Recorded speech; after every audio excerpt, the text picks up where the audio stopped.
የኦሮሞ ነጻነት ሰራዊት ኦላ የኦሮሚያና የፌደራል መርማሪዎችን ማገቱን ተከትሎ የኦሮሚያ ክልላዊ መንግስት የፖለቲካ እስረኞችን እየፈታ መሆኑ ተገለጸ። እስካሁን 40 የሚሆኑ የኦሮሚያና የፌደራል መርማሪ የሆኑ የመንግስት የፍትህ ባለስልጣናትን ነው የኦሮሞ ነጻነት ሰራዊት ያገተው።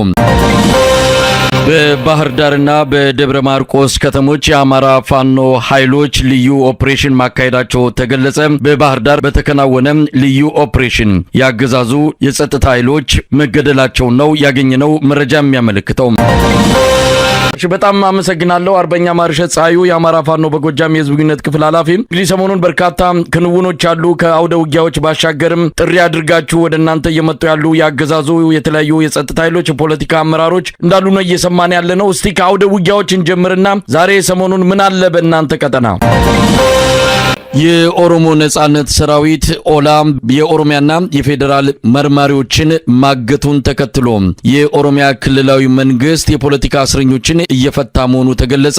እስካሁን 40 የሚሆኑ የኦሮሚያና የፌደራል መርማሪ የሆኑ የመንግስት የፍትህ ባለስልጣናትን ነው የኦሮሞ ነጻነት ሰራዊት ያገተው። የኦሮሚያ ክልላዊ መንግስት በናዝሬት አዳማ ታስረው የነበሩ የፖለቲካ እስረኞችን 280 የሚሆኑትን መፍታቱ ተገልጿል። በዚህም የኦሮሞ ነጻነት ሰራዊት ካገታቸው 40ዎቹ 20ዎቹን መልቀቁን ነው የተመለከተው።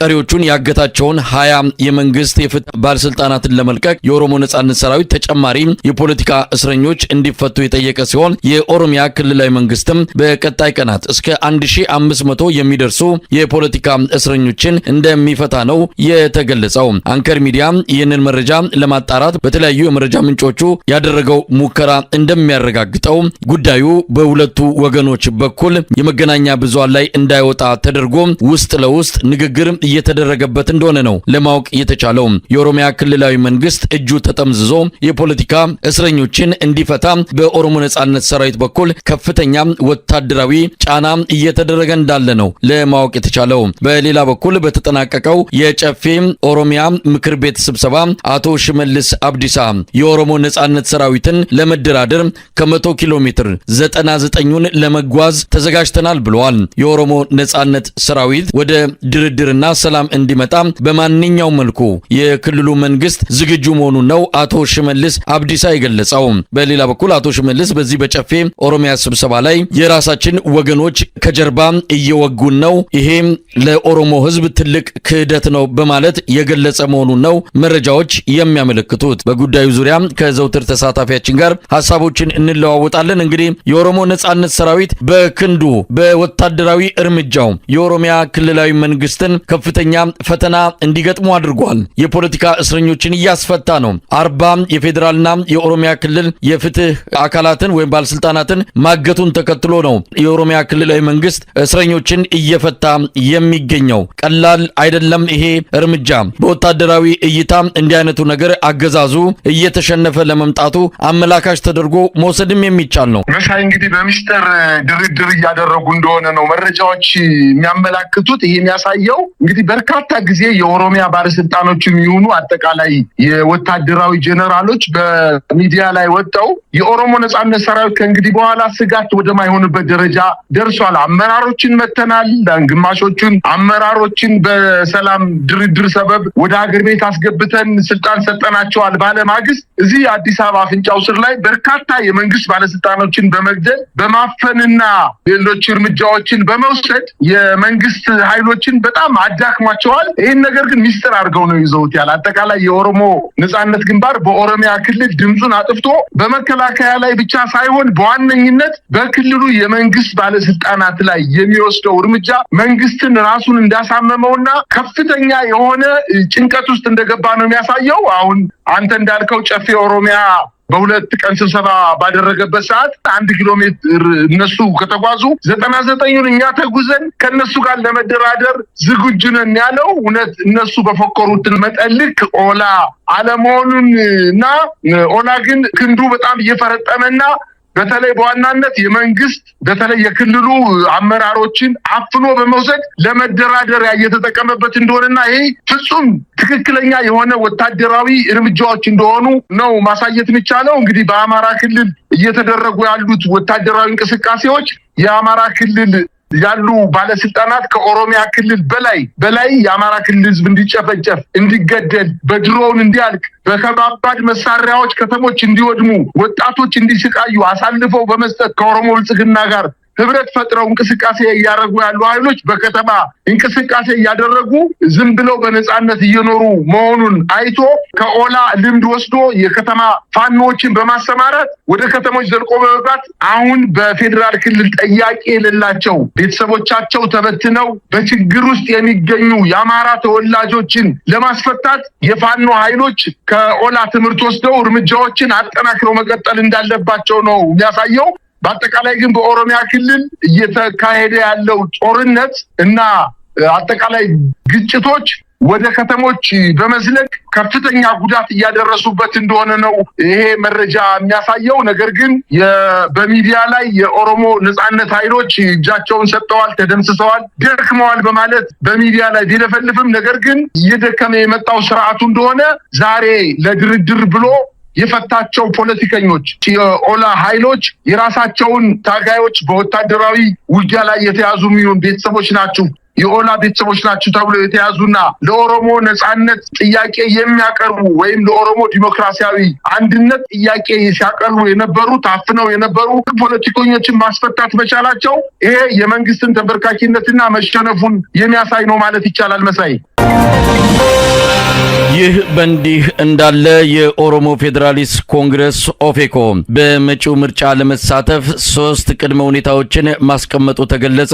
በኦሮሚያና በአማራ ክልሎች ያለው ጦርነት በአፋጣኝ መቆም አለበት የሚለው እንደ ቅድመ ሁኔታ ተቀምጧል። ሁሉም የፖለቲካ እስረኞች ያለምንም ቅድመ ሁኔታ እንዲፈቱና የፖለቲካ ነጻነቶች በሙሉ እንዲከበሩ የኦፌኮ ቢሮዎችም እንዲከፈቱ በቅድመ ሁኔታነት ከተቀመጡት ውስጥ ይገኝበታል። የኢትዮጵያ ምርጫ ቦርድም እንደገና እንዲዋቀርና ሁሉም የፖለቲካ ፓርቲዎች ሙሉ ስምምነት ባደረጉበት መልኩ እንዲደራጅ የተቀመጠው 3ኛው ቅድመ ሁኔታ መሆኑን የታወቀው የኦሮሞ ፌዴራሊስት ኮንግረስ ባለፈው በተካሄደው ምርጫ ያልተሳተፈ ሲሆን የ2013ቱን ምርጫ የብልጽግና ፓርቲ በኦሮሚያ ክልል ብቻውን ተወዳድሮ ብቻውን ማሸነፉ የሚታወስ ነው። የዘውትር ተሳታፊያችንን መስመር ላይ ይገኛል። በጉዳዩ ላይ አጠር ያለ ቆይታ እናደርጋለን። እንግዲህ የኦሮሞ ፌዴራሊስት ኮንግረስ ስብሰባ ላይ ነው ያለው። የ2018 ሀገራዊ ምርጫ ላይ ያለንን አቋም በተመለከተ በሚል 3 ቅድመ ሁኔታዎችን አቅርቦ ስብሰባውን አጠናቋል። ምናልባት እነዚህ 3ቱ ቅድመ ሁኔታዎችን ተመልክተው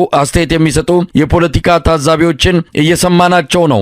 ኦፌኮ በምርጫው እንደማይሳተፍና ለዚህም ብልጽግና ፓርቲ ሊያሟላቸው የማይችላቸውን ቅድመ ሁኔታዎች በማቅረብ ከወዲሁ በምርጫው እንደማይሳተፍ ያሳወቀበት ፖለቲካዊ ታክቲክ ብለውታል። ምን ማለት ይቻላል? መሳይ ኦፌኮ በዚህ በምርጫ ብቻ ሳይሆን አጠቃላይ በሀገራዊ ደረጃ የሚደረጉ ስምምነቶችን ለምሳሌ የኢትዮጵያ የምክክር መድረክ ኮሚሽንን ለስርዓቱ ያደላ ነው፣ ስርዓቱን ከመጥቀም በዘለለ ለኢትዮጵያ ሰላም አያመጣም በማለት በአቋም ወጥቷል። ከዛ በኋላ በርካታ ቢሮዎች ተዘግተውበታል፣ በርካታ አባላቶቹ ተገለውበታል፣ በርካታ አባሎች እስር ቤት ነው የሚገኙት። ቢሮዎችን ከፍቶ አባላትን መዝግቦ የፖለቲካ ርዕዮቱን አስተምሮ እንቅስቃሴ ማድረግ ያልቻለ ፓርቲ በብልጽግና በሚወስደው እርምጃ መሰረት በርካታ በዞኖች በወረዳዎች ያሉ ቢሮዎች ምናልባትም ከዚህ ከአንድ ዓመት በፊት ኦፌኮ በሰጠው መግለጫ መሰረት ከ800 በላይ ቢሮዎች ተዘግተውብናል። ስለዚህ ኦፌኮ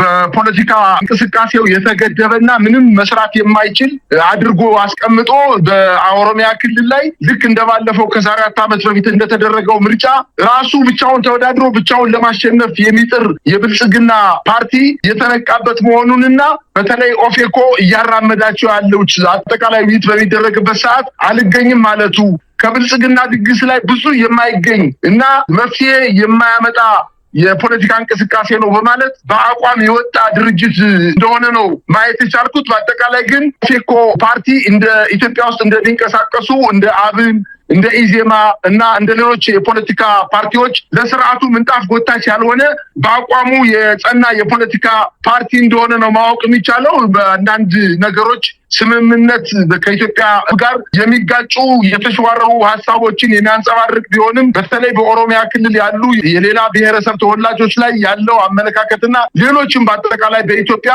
አንድነት ላይ ያለው አመለካከት ያልጠራና ግልጸኝነት የጎደለው አቋም የሚያንጸባርቅ ቢሆንም ነገር ግን እንደ ፖለቲካ ፓርቲ ካየነው ጠንካራ አቋም ያለውና በተለይ ከብልጽግና ጋር መሳ ለመሳ እኩል ገጥሞ ማሸነፍ ወይ መሸነፍን የሚፈልግ ፓርቲ እንጂ አጃቢ ሆኖ መቀጠል እንደማይፈልግ ነው በአጠቃላይ ማየት የቻልኩት። መሳይ በአጠቃላይ ኦፌኮ የያዛቸው አቋሞች በመንግስት ተቀባይነት እንደማይኖራቸው የሚታወቅ ሲሆን በተለይ በዋናነት ምርጫ ቦርድ በገለልተኛ አካል መልሶ እንዲዋቀር እና በአጠቃላይ በአማራና በኦሮሚያ ክልል እየተደረጉ ያሉ ጦርነቶች እንዲቆሙና ወደ ሰላማዊ ድርድር እንዲመጣ በማለት ያነሳቸው አቋሞች በጣም ጠንካራ ናቸው። በአጠቃላይ በፖለቲካ እስረኞች በአጠቃላይ በኢትዮጵያ ውስጥ የፖለቲካና የህሊና እስረኞች ሙሉ በሙሉ እንዲፈቱ ከምርጫው በፊት እንዲፈቱና መንግስት ለዚህ ማረጋገጫ እንዲሰጥ በማለት በእነዚህ በሶስት ጠንካራ አቋሞቹ ላይ ተንተርሶ መግለጫ ሰጥቷል። መንግስት ደግሞ እነዚህን አጠቃላይ ሶስት ቅድመ ሁኔታዎችን ማሟላት የማይችል መሆኑ ምክንያቱም እነዚህን ሁኔታዎችን ካሟላ በምርጫ ራሱን ማሸነፍ እንደማይችል ስለሚያውቀው በምርጫው ላለመሳተፍ ያደረጉት ቅድመ ሁኔታዎች እንደሆነ ነው መረዳት የቻልኩት። መሳይ በባህር ዳርና በደብረ ማርቆስ ከተሞች የአማራ ፋኖ ኃይሎች ልዩ ኦፕሬሽን ማካሄዳቸው ተገለጸ። በባህር ዳር በተከናወነ ልዩ ኦፕሬሽን ያገዛዙ የጸጥታ ኃይሎች መገደላቸውን ነው ያገኘነው መረጃ የሚያመለክተው። በደብረ ማርቆስም እንደዚሁ በተጠናና በታቀደ መልኩ ልዩ ኦፕሬሽን ተካሂዶ በአገዛዙ የጸጥታ መዋቅር ላይ በተፈጸመ ጥቃት በርካታ መሳሪያዎች መገኘታቸውን ነው ከአማራ ፋኖ በጎጃም ያገኘነው መረጃ የሚያመለክተው። በሌላ በኩል የአማራ ፋኖ ህዝባዊ ድርጅት በተለያዩ ቀጠናዎች የሚያደርጋቸው የሉና ተጋድሎች ተጠናክሮ ቀጥለዋል። ዘመቻ መስዋዕትነት በሚል እየተካሄደ ያለው ይኸው የሉና ተጋድሎ በበርካታ ድሎች ታጅቦ እንደቀጠለ ነው ከየቀጠናዎቹ ከደረሱን መረጃዎች ለማወቅ የተቻለው። ያለፉትን 2 ቀናት ወታደራዊ ገድሎችን በተመለከተ የዘውትር ተሳታፊያችን የሰበሰባቸውን መረጃዎች ቀጥሎ ያቀርብልናል። መሳይ በአማራ ክልል እየተደረጉ ባሉ በተለይ በዚህ 15 ቀን ውስጥ የአማራ ፋኖ የተለያዩ አደረጃጀቶች በቀን ሙሉ በሙሉ የማጥቃት እንቅስቃሴ በማድረግ በርካታ አይደፈሩም የተባሉ ምሽጎችን ከተሞችን ገብተው የፋኖ ኃይሎች ጥቃት በመሰንዘር በመከላከያ ሰራዊቱ በአጠቃላይ በአድማ ብተናውና በሚኒሻው ወይም በአገዛዙ ጥምር ጦር ላይ ከፍተኛ ክሳራ እያደረሱ ነው የሚገኙ። አሁን ደግሞ ስልታቸውን ቀይረው በዚህ 2 ቀናት ውስጥ የሌሊት ጥቃቶችን ወደ ከተሞች ዘልቀው በመግባት በሌሊት ጥቃቶችን በመፈጸም በከተሞች በቀን ሰርጎ በመግባት የደፈጣ ጥቃት በመፈጸም በአገዛዙ የፖለቲካ ካድሬዎችን እና የፖለቲካ አመራሮችና የወታደራዊ አዛዦች ላይ ከፍተኛ ጥቃት እየፈጸሙ ይገኛሉ።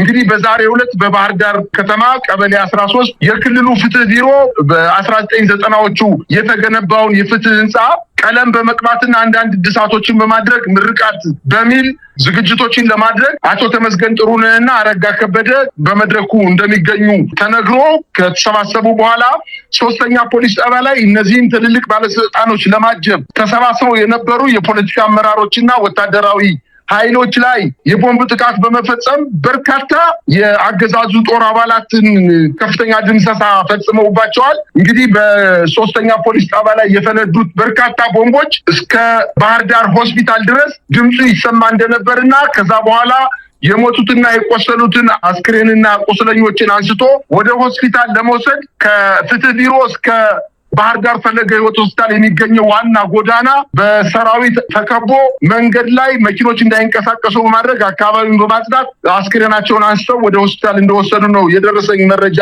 የሚያመላክተው። በተመሳሳይ ዜና በደብረ ማርቆስ ከተማ ከሌሊቱ 9 ሰዓት የፋኖ ኃይሎች ጥቃት በመፈጸም ሞርተርን ጨምሮ በርካታ የአገዛዙ ጥምር ጦር በአፋባ የቀኝጌታ የወፍታዊ ንጉሴ 6ኛ ክፍለ ጦር ጀበላ ሙተራ ብርጌድ ዮሐንስ ቤተክርስቲያን ግቢ ገብቶ 24 የፖሊስና የሚኒሻና የአድማ ብተና አባላትን መደምሰስ መቻሉን ነው የደረሰኝ መረጃ የሚያመላክተው። እንግዲህ በሌሊት የሚደረጉ ጥቃቶች በበርካታ አካባቢዎች እየተፈጸሙ እንደሚገኝና በአንድ ቀን እንኳን በሌሊቱ 9 ሰዓት ገብቶ እስከ 10 ሰዓት በተደረገው ውጊያ 24 የአገዛዙ ኃይሎች እንደተገደሉና በርካታ የስንቅና ትጥቆችን ይዘው ከከተማ ሳይነጋ እንደወጡ ነው የደረሰኝ መረጃ የሚያመላክተው።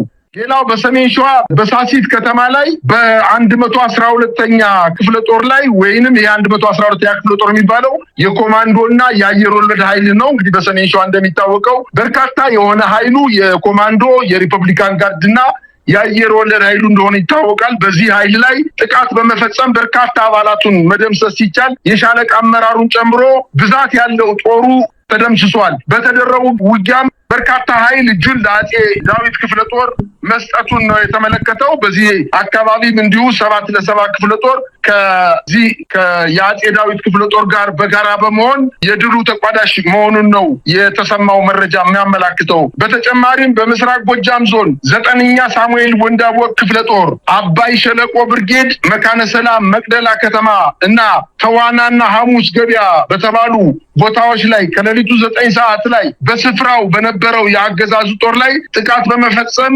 ምሽግ ተደርምሶ ቦታውን ለቆ የአገዛዙ ጦር ቦታውን ለቆ እንደወጣ ነው መረጃዎች የሚያመላክቱት። እንደዚሁም የ8ኛ በላይ ዘለቀ ክፍለ ጦር ሽፈራው ገርባው ብርጌድ በሰለል ኩላና በየዱሃ ከተሞች ላይ ከፍተኛ ጥቃት በመፈጸም በርካታ የአገዛዙ ጦር መደምሰስ መቻላቸውንና በዚህ አካባቢ የሰሜን ወሎና የምስራቅ ጎጃም ኃይሎች የተለያዩ የፋኖ አደረጃጀቶች በጋራ ማጥቃት መቻላቸውን ተመላክቷል።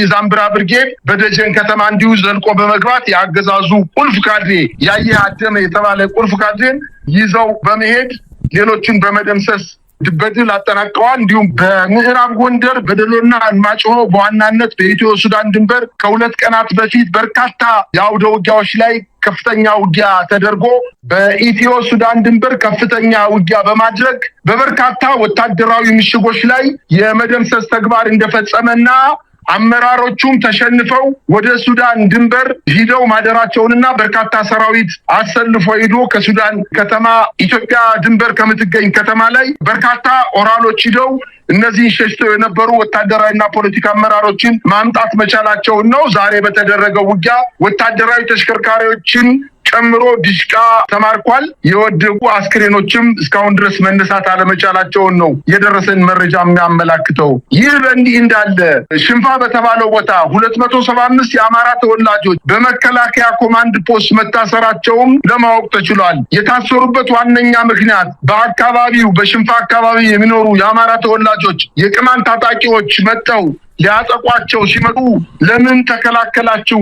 ስለዚህ እናንተ ፋኖን ትደግፋላችሁ በማለት ያሰሯቸው ቢሆንም የወረዳው ፖሊስ አዛዥ ግን ታጣቂዎች ከ200 በላይ ከብቶችን ዘርፈው በመሄድና 8 ሰላማዊ ኗሪዎችን በመግደላቸው መከላከላቸው ተገቢ ነው በማለት ከመከላከያ ሰራዊቱ ጋር ተፋጠው እንደሚገኙ ነው መረጃዎች የሚያመላክቱት።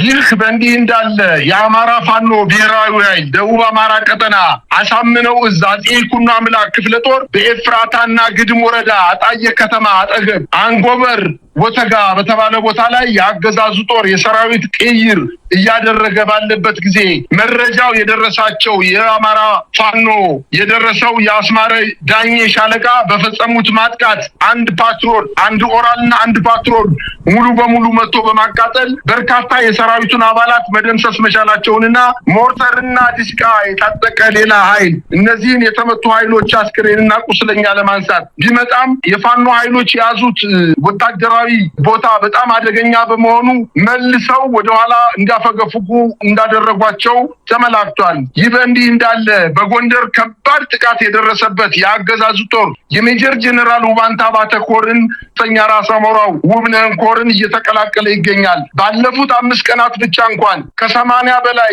አድማ ብተና ሚኒሻና የመከላከያ አባላት እጃቸውን ለነዚህ 2 ኮሮች እንደሰጡ ለማወቅ ተችሏል። በአፋባሃ ምስራቅ አማራ ቀጠና ሚኒሊክ ዕዝ ዞብላምባ ክፍለ ጦር በጉባ ላፍቶ ወረዳ መርጦ ኢየሱስና ስሪንቃ አካባቢ ሻምቦ በተባለ ቦታ ላይ ህዝባዊ ስብሰባ ለማድረግ የፖለቲካ አመራሮችን አጅቦ ሲጓዝ የነበረ በብሬን ስናይፐር እና በቦምብ ጥቃት ሙሉ በሙሉ መደምሰስ የተቻለ ሲሆን በአጠቃላይ በዛ አካባቢ የነበረው የመከላከያ ሰራዊት እነዚህን ኃይሎች ለማዳን ከፍተኛ እንቅስቃሴ ቢያደርግም እንዳልተሳካለት መረጃዎች ያመላክታሉ። በሰሜን ጎጃም ሰሜን ሜጫ ወረዳ ገርጨጭ ከተማ ሰፍሮ በነበረው የአገዛዙ ጦር 76ኛ ክፍለ ጦር ከሌሊቱ 11 ሰዓት እስከ ቀኑ 6 ሰዓት በተደረገው ውጊያ ጉዳት እንደደረሰበትና ውጊያው መጠናቀቅ ባለመቻሉ የደረሰውን አጠቃላይ የወታደራዊና የሰብአዊ ጉዳቶችን በሚቀጥለው የምናቀርብ መሆኑን እገልጻለሁ። እንዲሁም በደቡብ ወሎ ድላንታ ከተማ በተፈጸመ የቦምብ ጥቃት የወረዳው ጽሕፈት ቤት ኃላፊ አቶ ጌታሁን አያሌውን ጨምሮ በርካታ የብልጽግና አመራሮች እንደተገደሉ ተያይዞ የደረሰ መረጃ ያመላክታል። ይህ በእንዲህ እንዳለ ኤፍራታና ግድም ወረዳ አምቦበር ወተጋ መቁጠሪያ ሚካኤል አካባቢ ወታደራዊ ተሽከርካሪ ሲጓዝ በነበረ የአገዛዙ ጦር ላይ የአማራ ፋኖ ሸዋ ጠቅላይ ግዛት በሰነዘረው ማጥቃት በሰራዊቱ ላይ ከፍተኛ መደምሰስ መቻሉን አያይዞ ገልጿል። በጣም አመሰግናለሁ። አርበኛ ማርሸት ፀሐዩ የአማራ ፋኖ በጎጃም የህዝብ ግንኙነት ክፍል ኃላፊ። እንግዲህ ሰሞኑን በርካታ ክንውኖች አሉ። ከአውደ ውጊያዎች ባሻገርም ጥሪ አድርጋችሁ ወደ እናንተ እየመጡ ያሉ ያገዛዙ የተለያዩ የጸጥታ ኃይሎች የፖለቲካ አመራሮች እንዳሉ ነው እየሰማን ያለ ነው። እስቲ ከአውደ ውጊያዎች እንጀምርና ዛሬ ሰሞኑን ምን አለ በእናንተ ቀጠና? አመሰግናለሁ መሳይ። እንግዲህ አውደ ውጊያዎች በአማራ ፋኖ በጎጃም ቀጠና በየቀኑ እንደቀጠሉ ናቸው። ከትናንት አሻገር በዛሬው ዕለትም እንደዚሁ በአማራ ፋኖ በጎጃም ሁለት ክፍለ ጦሮች ላይ በሁለት አውደ ውጊያ በጠላት ላይ ሰብአዊና ቁሳዊ ኪሳራ ማድረስ ተችሏል። እንግዲህ የማጥቃት አቅማችን እና ስልታችን ከጊዜ ወደ ጊዜ እየጨመረ በሰው ኃይልና በመሳሪያ ከጠላት በላቀ ሁኔታ አስተላለፍ ላይ እንገኛለን። ጥሩ ቁመና ላይ እንገኛለን። በ5ኛ ክፍለ ጦር አየሁ ጓጉሳ ተባለ ቦታ ላይ ዛሬ ከፍተኛ ገድል ተሰርቷል። ጠላትን ሙትና ቁስለኛ ማረክ ተችሏል። እንደዚሁም በ3ኛ ጎጃም አገው ምድር ክፍለ ጦር አቤ ጉበኛ ብርጌድ በዛሬው ዕለት ባደረገው ማጥቃት ጠላትን እንደዚሁ አቅዶት የነበረው ጉዞ ከማስተጓጎል ባሻገር ጠላትን ሙትና ቁስለኛ ማረክ ተችሏል። በዛሬው ዕለት በሁለት ቦታዎች ላይ እንግዲህ ማርሻል፣ ሌላው በእናንተ በኩል የተደረገ ጥሪ አለ። እስቲ ጥሪው ምንድነው? በስካሁንስ ምን የታየ ለውጥ አለ? ምናልባትም ያገዛዙን የተለያዩ መዋቅሮች የማዳከም እንቅስቃሴን የተመለከተ ጥሪ ነው ያቀረባችሁትና ምን ይመስላል? እንግዲህ እኛ ጥሪ ያደረግነው መጀመሪያ ከስርዓቱ ሰዎች በመጣ ግብዣ መሰረት ነው። ከፌዴራል እስከ ባህር ዳርና ወረዳ ድረስ ያሉ በጸጥታውም በፖለቲካውም ዘርፍ ያሉ የብልጽግና ሰዎች ለኛ ጥሪ በውስጥ ጥሪ ሲያቀርቡ ነው የሰነበቱት። ጥሪው ምንድነው? ብልጽግና እየፈራረሰ በመሆኑ እርስ በርስ መተማመን ስላቃተንና እንደ መንግስት መቀጠል ስለማይችል ብልጽግና ከእንግዲህ ተቀበሉን፣ በአማራነታችን ተቀበሉንና እንምጣ የሚል ጥሪ ነው በውስጥ መልእክት የሚያስተላልፉልን። እኛም ጥሪያቸውን እየተቀበልን ጥናት ለማድረግ ሞክረን ነበረ። የእውነትም የጸጥታ ኃይሉና የፖለቲካ ኃይሉ በተናጥል እየመጣ የሚያስተጋባው ድምፅና የሚያቀርበው ጥሪና ተማጽኖ ትክክለኛ መሆኑን ተገንዝበን ለዚህም በአርበኛ ዘመነ ካሴ በኩል ጥሪ እንዲተላለፍ አድርገናል እና ይሄ ጥሪ ምንድነው? ከወረዳ አመራር ጀምሮ በጸጥታና በፖለቲካ ዘርፎ ያሉ እስከ ፌዴራል ድረስ ያሉ የአማራ ተወላጅ የሆኑ የብልጽግና ሰዎችን መሰረት ያደረገ ነው። በዚህም ምክንያት ከፍተኛ ቁጥር ያለው የሰራዊት አመራር፣ የጸጥታ ኃይል አመራርና የፖለቲካ አመራር ወደኛ ለመቀላቀል ዝግጅት እያደረገ ሁኔታውን እያመቻቸ ቅድመ ሁኔታውን እያሟላ ነው የሚገኘው። በስካሁን የገቡትን በቁጥር መግለጽ የሚቻል ነው?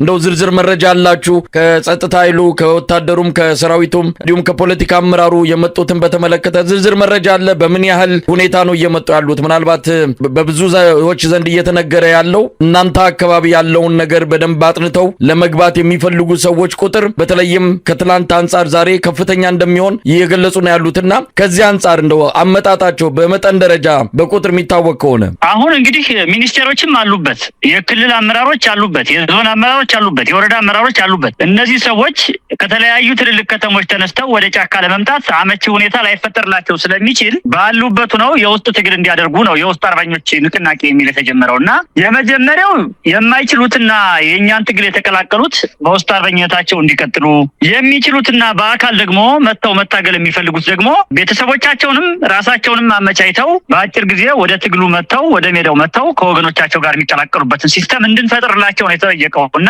በሁለቱም መንገድ ወደ ሜዳው ወደኛ መጥተው እንዲቀላቀሉ ባሉበት መስሪያ ቤት ባሉበት ሁኔታም ሆነው እንዲያገለግሉ የሚል ስለሆነ አንደኛ ግዴታ እንዲመጡ አይጠበቅባቸውም። ሚኒስቴር መስሪያ ቤት ላይም ተቀምጦ ክልል ቢሮም ተቀምጦ ወረዳም ተቀምጦ የኛ ሐሳብ አራማጅ ሆኖ የውስጥ አርበኛ ሆኖ የዚህ አዲሱ ትውልድ ትግል አምኖበት ተቀብሎ የሊደርሺፕ አካል ሆኖ ስርዓቱን የማፍረስ ተልዕኮውን በአግባቡ እንዲወጣ ስለሆነ ዋና የስምሪቱ ዓላማ በዚህ ተማምነውም ስለሆነ አብዛኞቹ ውል የያዙት የተነጋገሩት ከኛ ጋር በዚህ ፕላትፎርም ነው የሚቀጥሉት። መሳይ እንግዲህ ምናልባት አሁን በአብይ አህመድ አገዛዝ በኩል እንደ አንድ ስትራቴጂ የተያያዘው አማራም በአማራ የሚል ነው። በዋናነት ሚሊሻውንና አድማ በታኙን ከፊት በማስቀደም ከፍተኛ ደሞዝን በመክፈል የአማራን ሕዝብ በገዛ ልጁ እርስ በርስ እንዲተላለቁ የማድረግ ስትራቴጂ እንዳለ ገልጿል። በቅርቡም አቶ ሽመልስ አብዲሳ ገንዘባችን ይጨነቅ እንጂ ገንዘብ እየከፈልን እርስ በርስ እናዋጋለን ብሎ መናገሩም ተጠቅሷልና ከዚህ አንጻር በተለይ ሚሊሻውና አድማ በታኙ ያለበት ሁኔታ ምን ይመስላል? ይህን ጥሪ ተቀብለው እየመጡ ነው?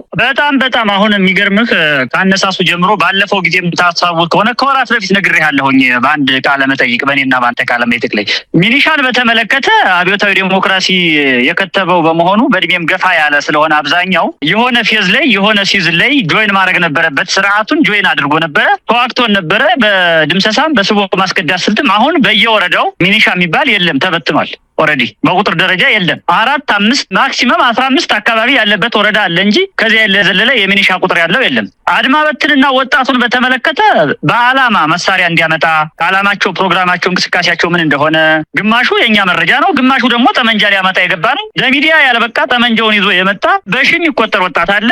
አሁንም ሁኔታዎች ሲፈቅዱለት ስርዓቱ ያስታጠቀውን መሳሪያ ይዞ ሊመጣ እየተዘጋጀ ያለ ወጣት ስላለ ዞሮ አድማ በትናውና ሚኒሻው ከዚህ ቀደምም እንደምንለው አማራ በመሆኑ ይሄን ያህል ስጋትና ፈተና ነው ብለን አናስብም። እኛ የምናስታጥቀውም አማራን ነው፣ አብይ የሚያስታጥቀው አማራን ነው። ዞሮ መዳረሻው አማራነት እስከሆነ ድረስ ይሄ ወጣትም ሚኒሻውም የአማራ ነው፣ ጠመንጃውም የአማራ ነው፣ ራሱም አማራ ስለሆነ ስጋታችንም ሆኖ አያውቅም። እና እነሱ አማራን በአማራ ቢሉም እኛ ደግሞ ጠመንጃን በአማራ የሚል ወይም ጠመንጃን ለአማራ የሚል የውስጥ ንቅናቄ መስርተን በዚያ መንገድ በርከት ያሉ በሺዎች የሚቆጠሩ ወጣቶችን አስርገን በማስገባት መረጃ ከመቀበል ጀምሮ መሳሪያዎችን እስከ ማስመጣት ድረስ ከፍተኛ ስራ ሰርተናል። ከፍተኛ ውጤትም አምጥተንበታል። ይሄ ነው ሂደቱ። እንግዲህ ሌላው ቀኜ የውስጥ አርበኞች ንቅናቄ በሚል የመሰረታችሁትና ይህንን በተመለከተ መግለጫ የሰጣችሁበትን መረጃ ተመልክቼዋለሁ። ምንድነው ይሄ ንቅናቄ?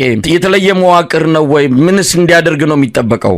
የተለየ መዋቅር ነው። እንግዲህ በውስጥ መልእክት የላኩብን ከሚኒስቴር ጀምሮ እስከ ወረዳ ድረስ ካድሬዎች አሉ። የሀገሪቱ ትልልቅ የጸጥታ ተቋማት ላይ ያሉ የብልጽግና ሰዎች አሉ። በውስጥ መልእክት የላኩብን የትግሉ ደጋፊ እንደሆኑ መቀላቀል እንደሚፈልጉ ስርዓቱን አፍርሰውም ወደኛ መምጣት እንደሚፈልጉ መልእክት የላኩብን አሉ። እነሱን ክሮስ ቼክ አድርገን የእውነትን ፍላጎታቸው ከኛ ጋር እንደሆነ ሲገባል ቀኜ የውስጥ አርበኞች ንቅናቄ በሚል አንድ ራሱን የቻለ ዊንግ ተቋቁሞ እዚያው ባሉበት ነው ስርዓቱን የሚያፈርሱበትን ዲያግራም የመፍጠር አንደኛው የትግል ንቅናቄ መንገድ አድርገን አመጣነዋል። ሌላው ደግሞ ከአባል ከእግረኛ ተዋጊ እስከ ትልልቅ እስከ ሚኒስቴር ድረስ እና እስከ ጄኔራሎች ድረስ ፍላጎት ያለው በመኖሩ በአካል መጥቶ እኛ ጋር ትግሉን ለመቀላቀል የሚፈልግ ያለ በመሆኑ ምልክት ያሳዩ በመሆናቸው ትግሉን መጥተው እንዲቀላቀሉ ለማስቻል ነው ቀኜ የውስጥ አርበኞች ንቅናቄ የተመሰረተው። ምን ትጠብቃላችሁ? እንግዲህ ይሄ ንቅናቄ በህቡ የሚካሄድ እንደሆነ ነው ከመግለጫው የተረዳሁት። ምናልባት ነገ ከነገ ወዲያ ንቅናቄው በይፋ በአደባባይ የሚሰራው ስራም ካለ እሱንም ልትገልጹ ትችላላችሁ። ግን ምን ትጠብቃላችሁ? ከባለስልጣናት ከተለያዩ የአገዛዙ መዋቅር እየለቀቁ እየከዱ የሚመጡትን የሚያስተባብር እንደሆነ ነው የተረዳሁትና ምን ትጠብቃላችሁ እንደው ከዚህ ንቅናቄ?